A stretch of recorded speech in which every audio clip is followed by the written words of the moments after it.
Salut à tous, j'espère que vous allez bien. Aujourd'hui avec Geek Buying, on va te présenter la Creality Ender 3 V3 KE, une petite imprimante 3D pas piquée de mille hannetons, qui a presque tout d'une grande, en tout cas à mon niveau.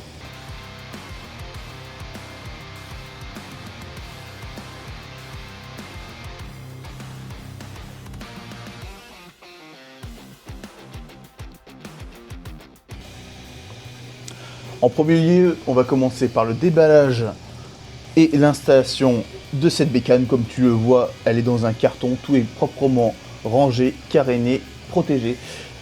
Et l'installation de celle-ci est très rapide puisqu'elle est quasiment plug and play. Quelques vis à mettre en place et c'est fini. J'ai dû mettre à peu près 15-20 minutes en filmant à installer cette imprimante. Comme tu vois, là, on se retrouve devant mon bureau. Je suis en train d'imprimer actuellement des supports de ce type-là. Avec le même système de batterie, tu peux utiliser ce support-là. Ce sera dans la description.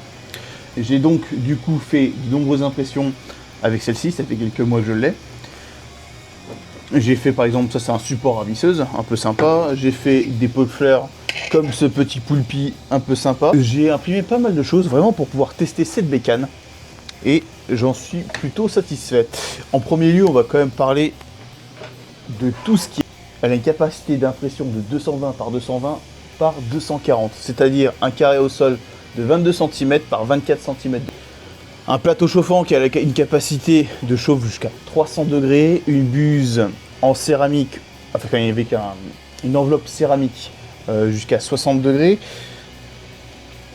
Quelque chose qui est en tout cas bien mentionné sur le site Geek Buying et j'imagine Creality, l'axe X qui est sur chariot à roulement à billes qui offrirait en tout cas selon le constructeur une meilleure stabilité.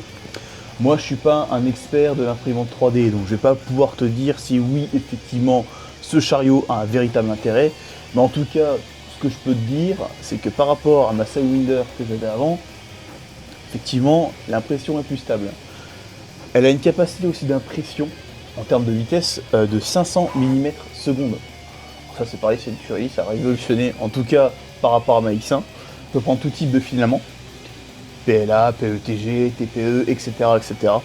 Maintenant on va parler de la conclusion de cette petite bécane. Ça fait quelques mois que je l'ai maintenant, j'imprime pas tout le temps, mais j'imprime assez souvent pour savoir et donner mon avis sur cette bécane. J'en suis vraiment satisfait, en tout cas par rapport à mon expérience que j'ai moi actuellement de l'impression 3D et par rapport à mon ancienne bécane. J'apprécie extrêmement l'auto-leveling, même si aujourd'hui beaucoup d'imprimantes le font. Ça permet de gagner du temps et gagner en qualité d'impression. Là, je me suis fait un petit support, un petit rangement, des petits coffres pour pouvoir ranger les outils qui sont fournis avec. Pareil, je te mets le lien en description. En tout cas, j'en suis amplement satisfait. Sur ce, et je te dis à bientôt pour une nouvelle vidéo. Allez, salut!